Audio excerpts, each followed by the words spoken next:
A few weeks ago, I was unwinding after a day at work when I was visited by an unexpected guest, metaphorically.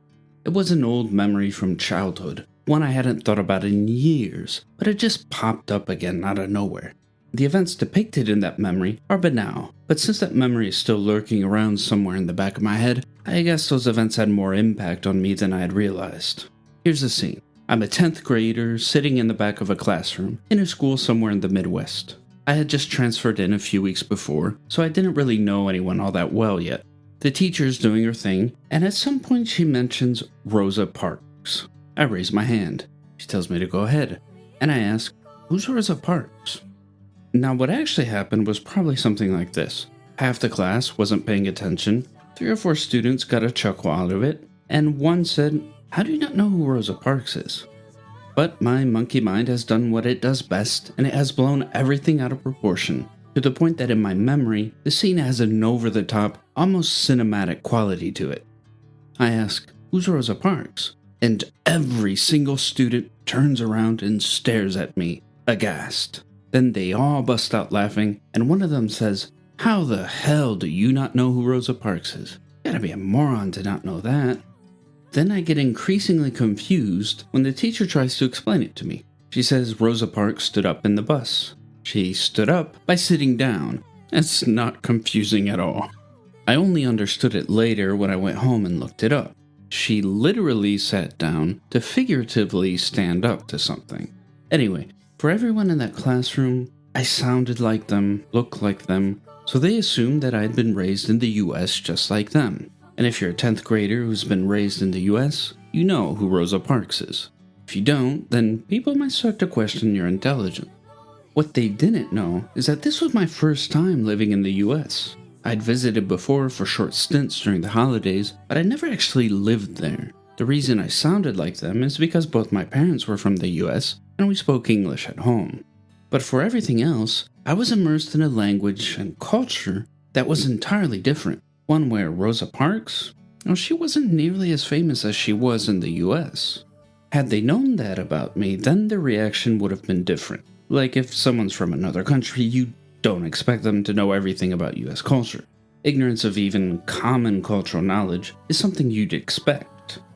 That wasn't the only instance of this kind of cultural disconnect causing problems for me. It happened frequently enough that I ended up trying to explain the situation to people to try and get a bit of extra help to navigate life in this new school. But for reasons that baffle me to this day, nobody believed me, not even my teachers. I guess they thought I was just desperate for attention, like some incredibly boring version of Chunibyo, where instead of cosplaying a dark magician, I cosplayed an immigrant, I guess? Go figure. I ended up crawling up in a ball, figuratively, that is. I started avoiding other students, stopped actively participating in class and whatnot.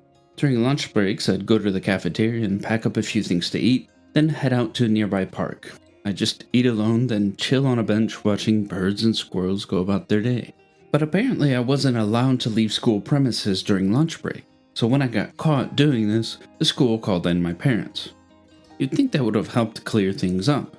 But even after my parents got involved and explained to the school that I hadn't been lying, for whatever reason, it just didn't get any better. It was so bad that I eventually pleaded with my parents to get me the hell out of there, send me back home. Which, to their credit, they did. They had to stay in the US for a while longer, but they made arrangements so that friends of the family would take me in during that time. When that memory popped up again, it reminded me of somebody else's story. A story that's in many ways similar to my own, but in other ways it's the exact opposite. Matt vs. Japan is an influential figure in online language learning spaces. He's known for his role in promoting comprehensible input-based approaches to learning a language. His native language is American English. As far as I know, he grew up in the US, and I'm not entirely sure, but I think he grew up in a monolingual environment. In his teens, he started to learn Japanese. Matt tells the story of how he was in high school and went to Japan as an exchange student. It did not go well. Like me, he ended up isolating himself and eventually went back home earlier than planned. So on the face of it, his story is very similar to my own, except he attributes his bad experience there to his lack of proficiency in the language. Or at least he used to. It's been a while since I followed his content closely, so perhaps he's changed his mind since then. But at least a few years ago, when he told that story, the idea was very much that if only he could speak the language better, he would have had a better time. What Matt described at the time was a strong desire to be Japanese. As I understand it, in his view, you had to reach native level proficiency in the language to become part of the in-group, to break down the barriers people sometimes put up between natives and foreigners, insiders and outsiders. This type of motivation is what researcher Robert Gardner calls an integrative motivation. Gardner defines integrativeness as a genuine interest in becoming psychologically closer to the group that speaks the language.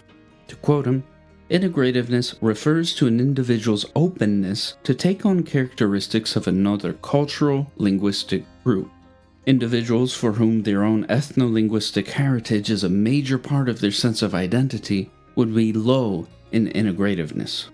Those for whom ethnicity is not a major component, who are accepting of other cultural communities, or who have an interest in the target language community, would be high in integrativeness. In cases like Matt's that are very high in integrativeness, I think what it's ultimately about is belonging. We want to feel like we belong to the community that speaks the language natively. When we speak about trying to sound like a native, trying to reach native level or native-like proficiency in a foreign language, a typical response is for people to say, it's unrealistic. By unrealistic, what they usually mean is that the bar is so high that the chances of you clearing it are very, very slim. And there's some truth to that. Even if it's technically possible to get there, if you set the bar so high that you experience repeat failure, it can trigger a lot of frustration. In the worst case scenario, you might get so frustrated by it that you just give up on the language entirely. Sometimes people make it even more unrealistic because of a bit of a category error. When people speak about native speakers, often what they have in mind is monolingual speakers. But if you're learning a foreign language, then by definition, you're bilingual. You can no longer be monolingual. That's the category error. The idea that you can become exactly like a monolingual speaker in the language you're learning relies on the antiquated idea that a bilingual is two monolinguals in one. And today, linguists who research bilingualism overwhelmingly reject that idea. To be bilingual isn't to have two entirely siloed monolingual systems in your brain. It just isn't. The reason this category error can lead to unrealistic goals is this. Well, think of it this way. Monolingual speakers sometimes make mistakes, right? And that's fine. Everybody does. It's no different when you're bilingual. You make mistakes. But if you're bilingual, then there are certain kinds of mistakes you can make that are related to the fact that you know multiple languages. They're kinds of mistakes that a monolingual speaker would never make for the simple reason that they only have one language floating around up there in their head. So if you define native level as how monolinguals speak, then essentially what you're saying is that monolinguals are allowed to make the mistakes that are perfectly natural to them. But if you're bilingual, then there are certain mistakes that are perfectly natural to you, but you're not allowed to make them. Even as a bilingual, you're only allowed to make the mistakes monolinguals make. In effect, you're setting the bar higher for bilingual speakers than you are for monolingual speakers. So sometimes there's a bit of a category error there that makes reaching native level even more unrealistic than it otherwise would be. Now, to be fair, you can easily solve that just by moving the goal ever so slightly. Instead of aiming for monolinguals as the benchmark, you can instead use what they call early balanced bilinguals, which refers to people who were born and raised in both languages and who speak both at more or less the same level. They're native speakers in both languages, but they differ from monolingual speakers in certain respects. So usually when people say native level is an unrealistic goal, that's the kind of thing they have in mind. They mean it's hard or impossible to reach that level and then maintain it. But it can also be unrealistic in another way, and that's why I brought up Matt's story and mine. It can be unrealistic in the sense that even if you reach that level, it may not deliver what you think it will. This isn't to say that nobody should ever attempt it. Not at all. There are plenty of good reasons to try and reach native level. But if your motivation is integrative, If you believe that reaching native level is the key to finally feel like you're accepted by the community, that you belong there, I believe that sometimes it can backfire big time, that you're potentially setting yourself up for a world of hurt, because in all likelihood, it just won't deliver what you hope it will. I'm not entirely sure what to make of the comparison between my story and Matt's. After all, I'm not him, I wasn't there, so I can't say what was going on in his head. And you know what? Maybe he's right. Maybe in his situation, if he had only spoken the language better, maybe if he had reached that elusive native level, he would have had a grand old time. Who knows? But my own story suggests otherwise. I already spoke the language at a native level, but I still struggled. I suppose you could argue that the problem was that I just didn't have enough cultural knowledge. The remedy was for me to learn more stuff about the culture. But at some point you're just chasing ghosts and you'll never see the end of it. You could study and study and eventually surpass the cultural knowledge that your average monolingual has, and yet still feel like an imposter. Still feel that they somehow have a more legitimate claim to the language and culture than you do. What allowed me to reconcile with that US part of me wasn't improving my language skills or cultural knowledge.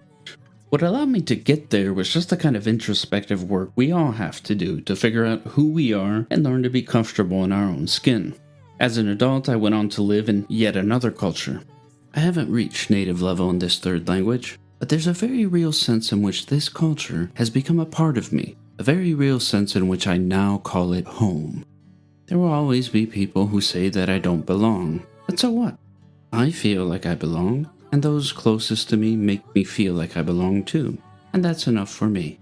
I've come to understand that my identity is what makes me me rather than anybody else, which may sound silly because, well, it is, it's a truism, but I've come to really understand the implications of that, not just intellectually, but in my bones, and that has made all the difference in the world. One of the defining features of my identity is precisely the fact that I'm poised between multiple cultures. You cannot compartmentalize my identity into neat little chunks. I'm not half this and half that. I'm just me in my entirety. And you can't erase the parts of me that are inconvenient. Would I be a more authentic version of myself if I pretended to be only one part of who I am? Surely not. So, while I definitely can't speak for anybody else, when I look back at my own experience, what I needed to finally get that feeling of belonging wasn't something I could find by studying more. It wasn't something I could find by looking outwards. Instead, I had to look inwards and do the work. To put it bluntly, in my experience, sometimes what you need isn't a language coach. Sometimes what you need is a good therapist. Today's video was brought to you by BetterHelp. Sorry, I just had to ruin the landing with this stupid joke. Okay, I'll shut up now.